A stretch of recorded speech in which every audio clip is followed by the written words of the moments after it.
Bonsoir, mes amis. I hope you're having a very good Thursday. Thank goodness. Thursday is here. We are one day closer to the weekend. If you are observant, you see that I have not really changed my topics for today in the system with the wording and everything. But today, you guys, Starlink decided it wasn't going to work. I heard a little bit about it. I read a little bit about it that, like, the whole world really, or all Starlink's users within the state, within the country, is having problems, or were having problems up until like very recently in getting everything going. So I apologize for not having everything prepared as I typically do. And my internet was just not working for a minute. So we did what we could. And we're here. We are going to chug along because we are soldiers. But you guys, all of my preparedness can't really save me today. But enough about what's happening with my, life. With life just hitting you in the face, okay? You wake up and life is like, not today, not today. And you just have to live to fight another day. It's just how it is. But, bonsoir, mes amis. I'm still rattled. I forgot my intro. Hello, everyone. Bonsoir, mes amis. And if I did already say it, I'm rattled, okay? I am rattled today. But today, we have a lot to cover. Some good topics, some heavy topics, and if you do see the title, population. Our population and the role that technology plays in it.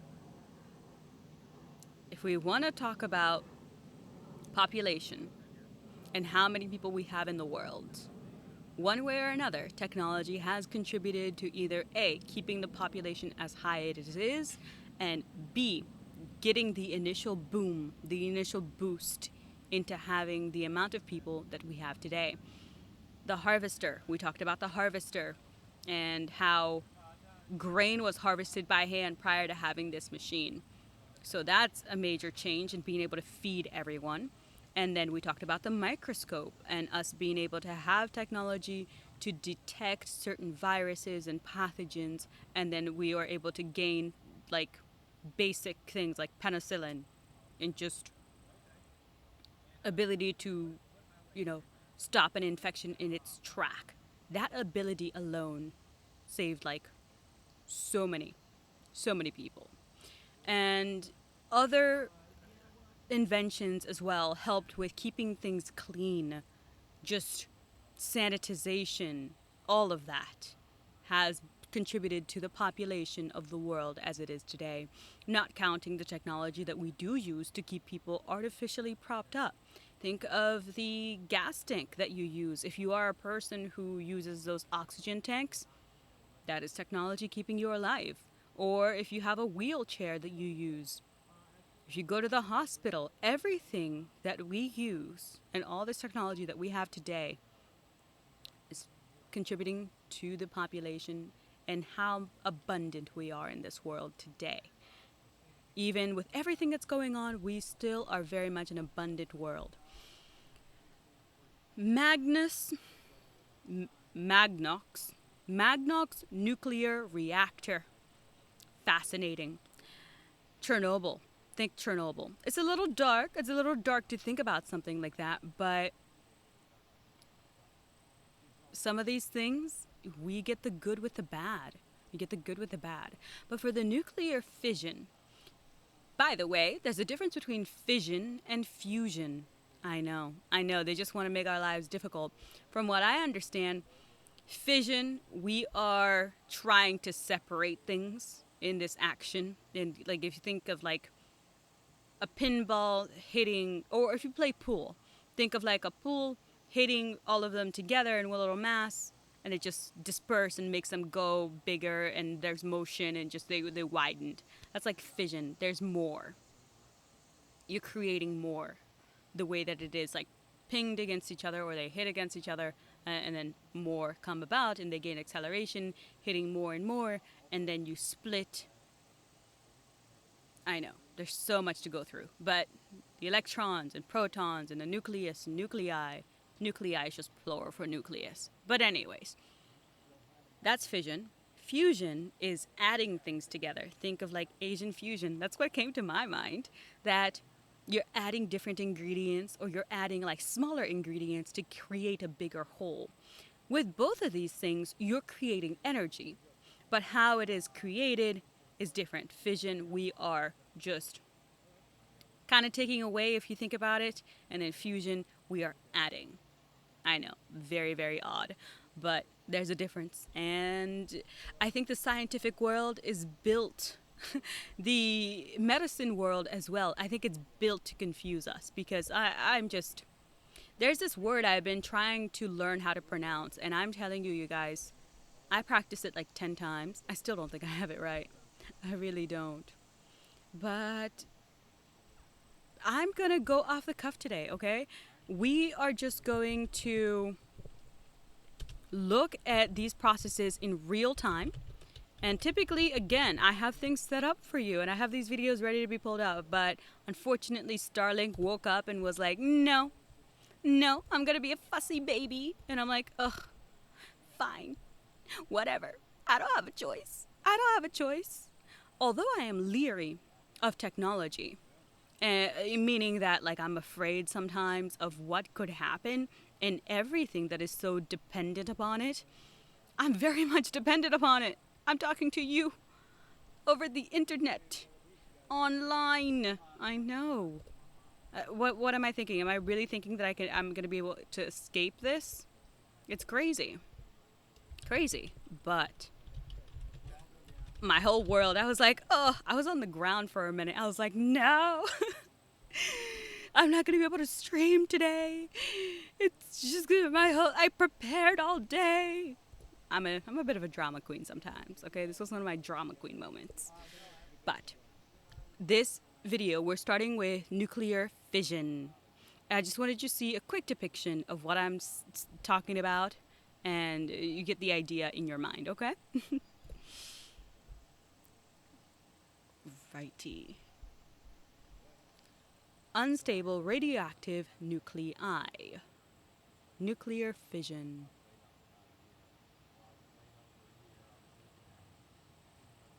Uranium.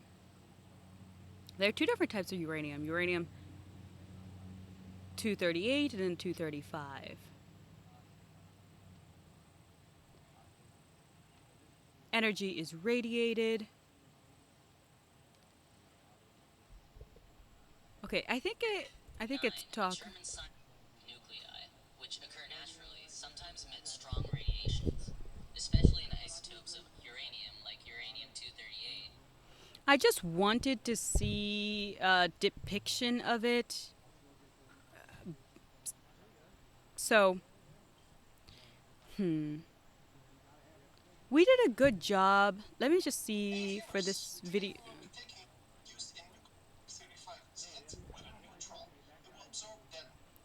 Okay, real quick, let's see if this video does a better job. And then we're going to move on, okay? But I just wanted a quick fission reaction. An atom of uranium-235 is hit with a neutron. It will absorb that neutron, turning into uranium-236, which is unstable and spontaneously split into a krypton-92 and a barium-141 molecule. Those of you paying attention will notice that 92 plus 141 is only 233, not 236. The reaction will also generate 3 neutrons. This is, by the way, not the only way the uranium-236 atom can split. Consider this an example. If the uranium-235 is sufficiently pure, those 3 neutrons can and will bump into other uranium-235 atoms, creating up to 9 neutrons, which in turn can produce up to 27 neutrons. This exponential growth is what's causing the 235 to be such a dangerous substance. With each of these fusions, or rather with each split of the uranium-236 atom, an amount of energy is released. The amount of energy produced by this fission reaction is described by Albert Einstein's E equals mc squared. For more on this, click the screen now or follow the link in the... Awesome. That video did a much better job of encapsulating what I set out to show you. So I'm really glad that worked out. But you get the idea. We're starting off with an electron. We are hitting all of these other, you know, I'm sorry, I'm blanking out on the word. If you know it, put it down below. But we're hitting things against each other and we're getting more energy, and that unstable energy makes more of these things pop out or bounce off of each other, and then again it's just bigger and bigger and bigger until eventually it just becomes unstable, and or so unstable that it needs to be returned back to a state that is at least manageable, and then they have to do a cooling process. And then the best thing that they can do finally with that waste, with that water, after it's been put through that process, is to just store it underground. And that is why nuclear energy, nuclear reactors, are the most dangerous, but the most stable, the most safe way of getting electricity. That is why we're still dependent on it, because it works so well. But at the same time, I shudder to think what the future generation will deal with. And that's why I'm afraid. That is why I am afraid a little bit sometimes. But on a positive note, we have energy. I'm talking to you right now, all because of nuclear fission. It really wouldn't be possible to run all the things that we run if we didn't have nuclear power. So, nuclear power is kind of like, in a way, a necessary evil. It's sad to say, but I think that's where we're at. I really do. But, okay. Okay. All right, there we go. I think I've figured out a different way to work these out. So we have the PowerPoint down below. And this is kind of like a quick process of what it goes through. And then it needs to be pumped back out. It's just a cycle. And then the whole huge cement that you're always seeing encased on the outside of it, that's just there to protect it, to contain it. So that huge cement thing that when you go around, you always see this thing right now. This is just to protect it and to keep it from getting out. That's all it does. The cement blocks, basically. The concrete blocks. It just contains. It really doesn't do anything else. All the process is happening inside in here. And you see like the green, that's the encasing. Like that's the cement block I was talking to you about. But let's get some reading done. Let's jump in and get going, because we have a lot to cover as usual.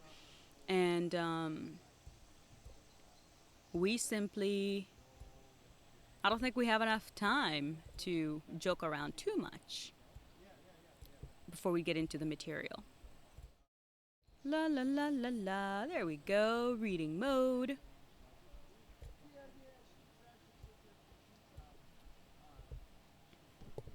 Okay. When the first Magnox nuclear reactor began generating electricity at Calder Hall in England, there were high hopes for the future of nuclear power. But after decades of high-profile accidents culminating in the Fukushima tragedy of 2011, the future of nuclear power has been questioned by many in the developed world. The last decade's relentless rise on oil prices, poor performance of renewable technologies have led several governments to reconsider their decisions to end or scale down their nuclear power programs. The decade after the end of the Second World War presents the most striking contrast. For the first time in history, the entire world had experienced 6 years of total war, pitting the Allies, the US, UK, and USSR against the Axis, Germany, Italy, and Japan. The newsreels of the time show the waves of joyous hysteria that swept in the world in 1945 on Victory Day. It had been won at the cost of around 60 million lives, including an estimated of 150 to 250,000 in casualties. From the atomic bombings of Japan, the atomic age had been born, with the dreadful devastation of Hiroshima and Nagasaki, and presaged a terrible outcome for World War III. At the same time, the major world powers were developing their terrifying arsenals of nuclear bombers, such as submarines and ballistic missiles. They were also developing nuclear power for civilian uses. In 1953, President Eisenhower pledged his country's determination to help solve the fearful atomic dilemma. Albert Einstein and Robert J. Oppenheimer, who had encouraged the U.S. to develop a bomb before the Germans, now campaigned vociferously but futilely for the atomic genie to be stuffed back into his bottle. But others saw in nuclear energy a source of clean energy that would transform the world, giving us near endless supplies of cheap electricity, powering everything from our cars to our domestic boilers and vacuum cleaners. It was in this confused climate that the first commercial nuclear power plant went online. It was built at Calder Hall, near the village of Sellafield in Cumbria, in the northwest of England. The atomic theory of matter dates, like so many other things, from the ancient Greece. It was only with the discovery of the chemical element beginning in the 18th century that humans began to unlock the modern understanding of matter. It would take another century for physicists to discover that the atom was made up of smaller particles, the electron orbiting around what was believed to be a solid nucleus. Finally, in the first decades of the 20th century, the nucleus itself was shown to be composed of protons and neutrons. The intriguing possibility then proposed was what would happen if we could split the atomic nucleus. Although in 1905 Einstein had demonstrated his world-famous equation E equals mc squared, that very small amount of mass may be converted into a large amount of energy and vice versa. As late as 1932, he asserted, "There is not the slightest indication that nuclear energy will ever be obtainable. It would mean that the atom would have to be shattered at will." The president, at that time, Eisenhower, has some thoughts on the matter or would deliver a speech.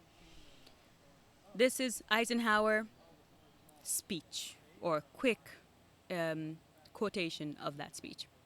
"To the making of these fateful decisions, the United States pledges before you, and therefore before the world, its determination to help solve the fearful atomic dilemma, to devote its entire heart and mind to find the way by which the miraculous inventiveness of man shall not be dedicated to his death, but consecrated to his life." 6 years later, the great man was to be proved comprehensively wrong. Two German physicists, Otto Hahn and Frederick Strassmann, bombarded a uranium atom with neutrons, providing the first experimental confirmation of nuclear fission. The pair realized that fission could be maintained by chain reaction, in which a splitting of atomic nuclei produced more neutrons that continued the process until the whole of the uranium was exhausted. A controlled reaction could be used as a power source, as in a nuclear reactor. An explosive reaction would release enormous amounts of light, heat, and kinetic energy. With war about to break out, the race was on to develop reactors that would be able to enrich uranium, from which weapons-grade uranium and plutonium could be used to make nuclear bombs. The first nuclear reactors in the U.S. produced nuclear materials needed to make the first atomic bombs, and military needs continued to drive the programs of the U.S., England, France, and the USSR. For the first decade of the atomic age, the first experimental nuclear power plant built for civilian use was the AM-1 reactor of Obninsk. It was located 62 miles or 100 kilometers southwest of Moscow, which started generating electricity in 1954. However, the Russians did not build another civilian reactor for another decade. In the U.S., the 1950s saw the development of military nuclear applications, including the launch of the SS Nautilus, the first nuclear-powered submarine, in 1955.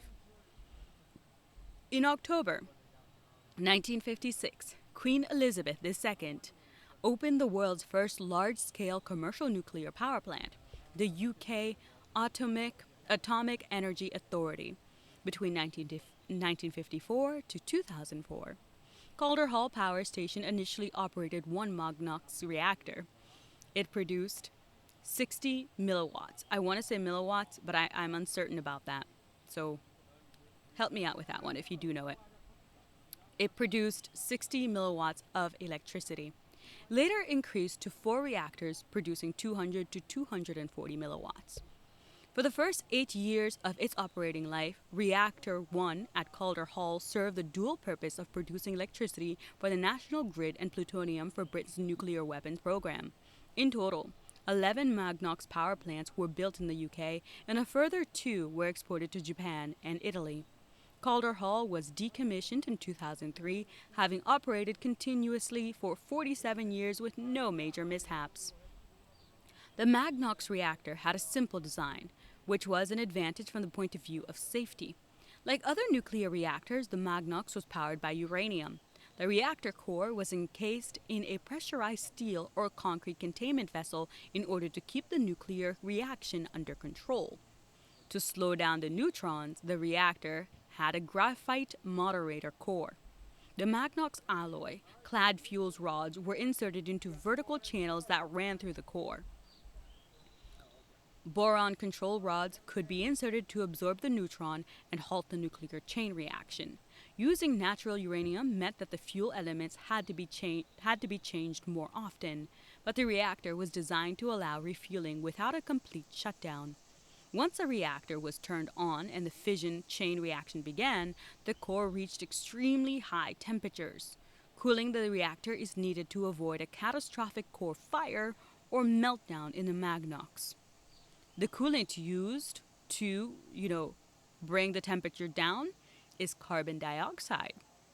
The hot gases transferred its heat to water through a heat exchanger, converting it to steam, which drove turbines that generated electricity. So it generates heat, and then it goes through an exchanger, and that converts to steam, and then we get the generation of turbines, which then it drove turbines, which then generates electricity. That's a lot happening. There's a lot happening through that. So the heat goes through the water, and that is how we exchange the energy from the state of what it is in when it's going through that operation to how we end up getting it out and being able to power our turbine that then generates electricity. The unenriched fuel rods were clad in magnox, an alloy composed of magnesium, which is made of it is made of aluminum and other metals. The name is derived from magnesium non-oxidizing. It limits the temperature of the core, reducing the thermal efficiency of the reactor. And because the alloy is reactive with water, Magnox fuel rods cannot be stored in water or for extended periods of time. So the alloy is reactive with water, and that's the reason Magnox fuel rods cannot be stored in water for extended periods of time. Wow. Nuclear fission. It is one of the most stable and reliable ways to get energy. At the same time, it is one of the scariest ways to get energy. I'm baffled we are able to. I'm baffled we've done so well in containing it, all things considered. More facts to throw at you. The world has about 400 nuclear power plants. America has around 94 to 96, I would like to say, of those power plants.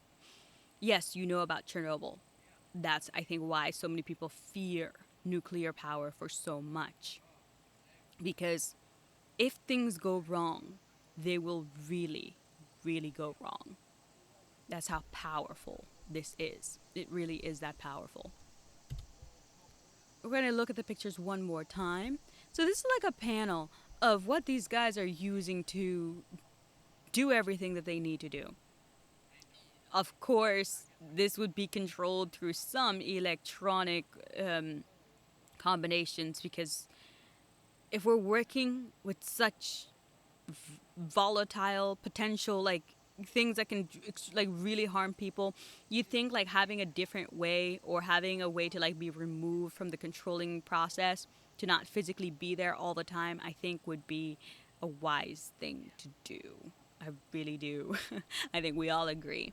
But this is the fuel rods that they were talking about. And I just wanted to give you a picture down here of what that would be looking like.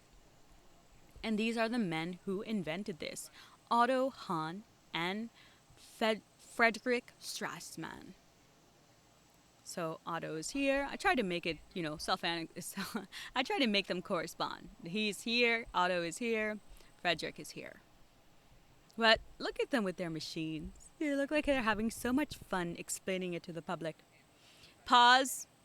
I got water, but I got coconut water. I know. Look at this. I got coconut water this time around.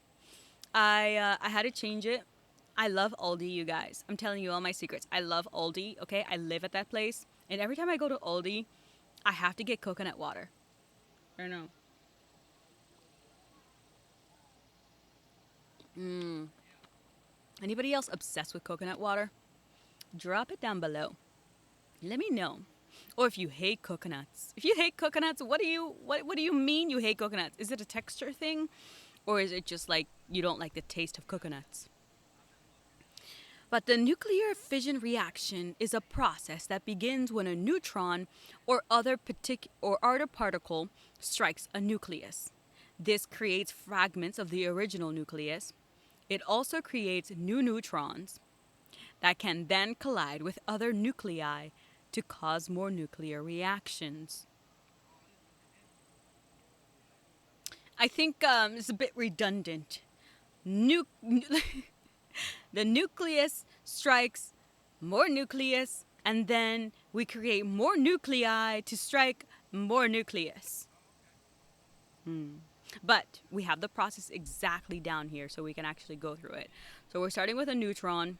This is uranium-235. We're hitting it with that. This makes energy over here. We have a lighter element over here. But then in this, the other neutron gets pushed out. And it creates 1, 2, 3. And again, we go branching in here, and then it's going to push out neutrons. And so on, so forth. You get the idea, the energy, and that's how the process goes. It goes and gets so hot. The energy that's being created gets so hot that to stop it, they then have to find a way. They have to use a dioxide to cool this thing and make it safe, where we can take a hold of that waste or that water usually, and then it's put into like metal tubes, or think of like those big oil gallon things, except plastic, think metal. And then they're encasing that underground in concrete. Are you scared? I didn't mean to make you scared. I am so sorry. But if you are a person who's like very scared about these things, I hear you. Me too. Me too. And I guess I really want to talk about them, because maybe if we can talk about it and we know where we're coming from and what we need to do, at least we will begin to find a way to take care of this thing. Because nuclear waste is something that the future generation is going to have to deal with. Yes, it's underground, it's under concrete, and it's put in steel drums. But this thing, slowly, this, waste, once it's complete, it is nuclear. Like, you've heard about Chernobyl. You've heard all the bad things that happened. Do I need to say more? The plants, everything it comes in contact with, this waste, it slowly kills everything. And if you were to think about this getting into our water supply, or this getting into our circulation system and getting into our ground and getting into the soil, nothing can grow. Our water is going to be acid rain. I'm trying to not fearmonger too much, but as positive as we have with nuclear, all the energy it's able to give us, and we're having a great time talking right now online, it is also good to consider what the future generation will have to deal with. And this is a problem that I believe we need to begin to find more sustainable solutions for. And I think we can do it. But I think, We have to get to a point where, in a way, our hands are kind of forced, where we have to look at the problem.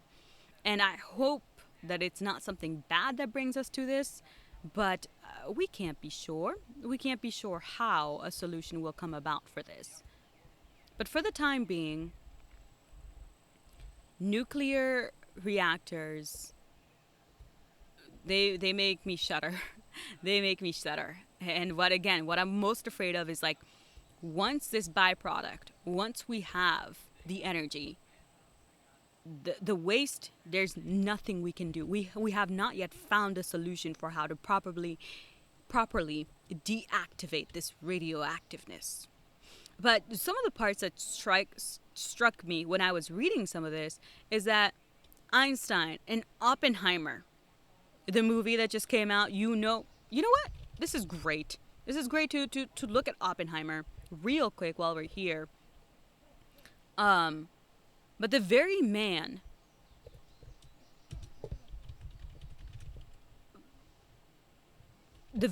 who created these bombs for Hiroshima and Nagasaki, the very man is talking, then later on goes on and he's like, hey, do not continue with this. Like, you need to put this genie back in the bottle.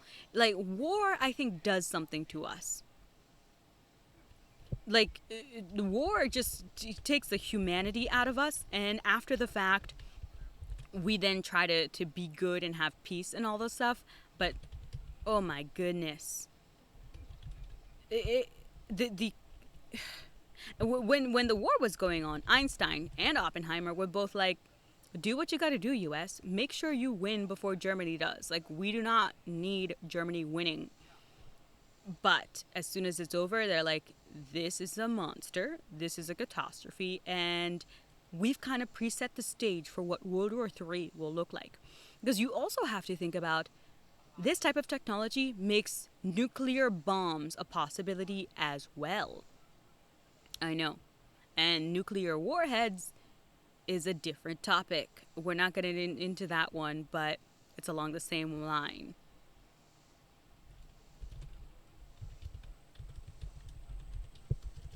And it's always interesting that if the very person who created the monster is telling you to put the monster down, should we not listen to them? I don't know, should we not listen to them?